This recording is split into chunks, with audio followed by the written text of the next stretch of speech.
बहुत से लोग जब इरेक्टाइल डिस्फंक्शन या फिर टाइम से इरेक्शन ना आना, तनाव की कमी को लेकर आते हैं तो कहते हैं मैम देखो हमारा विटामिन डी लेवल भी ठीक है, हमारी रे रिपोर्ट्स भी ठीक हैं, हमें तो ये भी प्रॉब्लम नहीं है, लेकिन फिर भी हम क्यों रिकवर नहीं हो पा रहे, हम इतने समय से डॉक्टर्स के पास जा रहे हैं, हम क्या लें जिससे एक्चुअली हमारे इरेक्शन में प्रॉब्लम ना आए।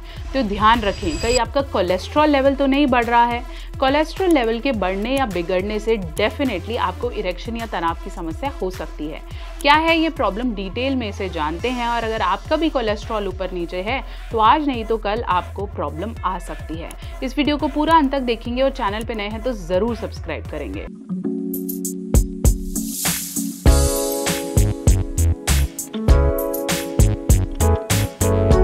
चलिए हम बात कर रहे थे कोलेस्ट्रॉल लेवल और आपका सेक्सुअल परफॉर्मेंस।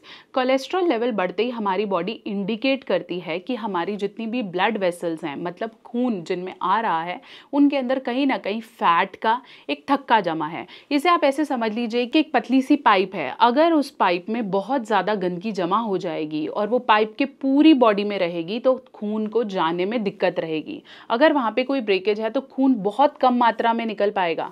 और जब आपको इरेक्शन आता है, कुछ देखते हैं और एकदम से बॉडी में सेंसिटिविटी होती है, तब वो ब्लड फ्लो बहुत ही तेजी से आपके लोअर ऑर्गन में जाता है। जब वो आपके जांघों के बीच में जाता है तो आपको इरेक्शन फील होता है।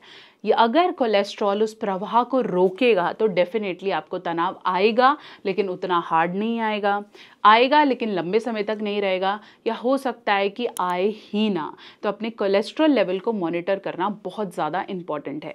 कोलेस्ट्रॉल सिर्फ आपके ब्लड फ्लो को नीचे जाने से नहीं रोकता, जबकि अगर आपकी बॉडी में कहीं भी ब्लड सही से नहीं पहुँचे तो आपको वहाँ पे पैरालिसिस हो सकता है। इसलिए स्ट्रोक के चांसेस, एथेरोस्क्लेरोसिस या फिर हम बोलते हैं सीवीए के चांसेस बढ़ जाते हैं। सीवीए का मतलब समझ लीजिए कि आपको कहीं भी ब्रेन में या किसी एक पर्टिकुलर पार्ट में खून नहीं पहुंचा तो वहां पर एकदम से उसकी फंक्शनिंग रुक जाती है, जिसे हम कहते हैं कि झटका आ गया है या फिर स्ट्रोक आ गया है। तो ये कंडीशंस बढ़ती हैं।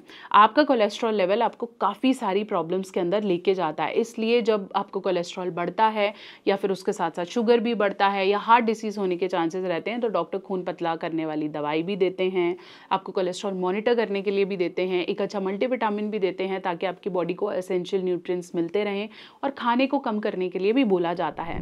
दूसरा बड़ा रीज़न क्या है कि अगर आपकी बॉडी में कोलेस्ट्रॉल बढ़ेगा तो डेफिनेटली आपका टेस्टोस्टेरोन का प्रोडक्शन घटेगा, आपका मन नहीं करेगा, आपका लिबिडो कम होने लगेगा। डेफिनेटली बॉडी तो थक ही रही है लेकिन साथ साथ आपका करने का मन भी खत्म होता जा रहा है। तो अपने कोलेस्ट्रॉल लेवल को डेफिनेटली चेकआउट करें। अब आप पूछेंगे मैम नॉर्मल कोलेस्ट्रॉल लेवल क्या होना चाहिए? नॉर्मल कोलेस्ट्रॉल लेवल होना चाहिए 200 mg पर डेसिलीटर से कम। अगर आपका 200 से 240 के बीच में है तो वो बॉर्डर लाइन है, और अगर 240 से ज़्यादा है तो डेफिनेटली आपका कोलेस्ट्रॉल बढ़ा हुआ है। साथ साथ अगर आपका कोलेस्ट्रॉल लेवल बढ़ा हुआ है तो व्याग्रा या ऐसी कोई इमरजेंसी टैबलेट्स भी नहीं ले सकते, क्योंकि इसके साइड इफ़ेक्ट बहुत ज़्यादा होते हैं। इसलिए अपने डाइट पे काम करना बहुत ज़्यादा रेकमेंडेड है। कोलेस्ट्रॉल कम करने के लिए एक तो आपको भागा दौड़ा है बहुत रेकमेंड किया जाता है, साथ साथ आपको डाइट में हरी पत्तेदार सब्जियाँ या लाइट वेट चीज़ें लेनी पड़ती हैं। कोलेस्ट्रॉल वालों के लिए तो डेफिनेटली किस तरह का ऑयल का इस्तेमाल किया जा रहा है उस पर भी डेफिनेट क्वेश्चंस हैं, और एक्सरसाइज तो रूटीन में काफ़ी ज़्यादा रेकमेंड की जाती है। अगर मैं एक्सरसाइज को रेकमेंड करूं तो अगर आपका कोलेस्ट्रॉल लेवल ज़्यादा है या बॉर्डर लाइन में भी आया है तो ऐसी एक्सरसाइज करें जिससे एरोबिक एक्टिविटीज़ हो। एरोबिक एक्टिविटी मतलब ऑक्सीजन की सप्लाई आपकी बॉडी को ज़्यादा मिले, क्योंकि ऑक्सीजन ज़्यादा होगा तो बॉडी में जमा हुआ फैट धीरे धीरे धीरे बर्न आउट होने लगेगा और आपका जो वहाँ थक्का जमा है वो ठीक हो जाएगा।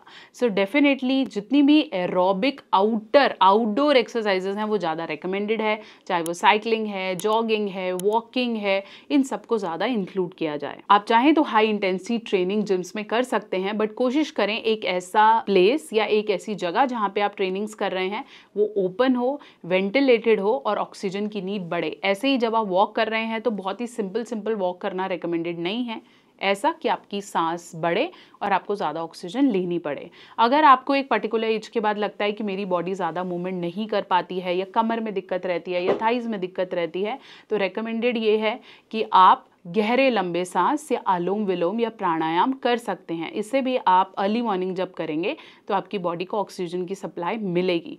सो अपने आप को फिजिकली एक्टिव रखें, अपनी डाइट को मॉनिटर रखें, जितना रफ एज और ग्रीन लीफी वेजिटेबल्स लेंगे बेटर है।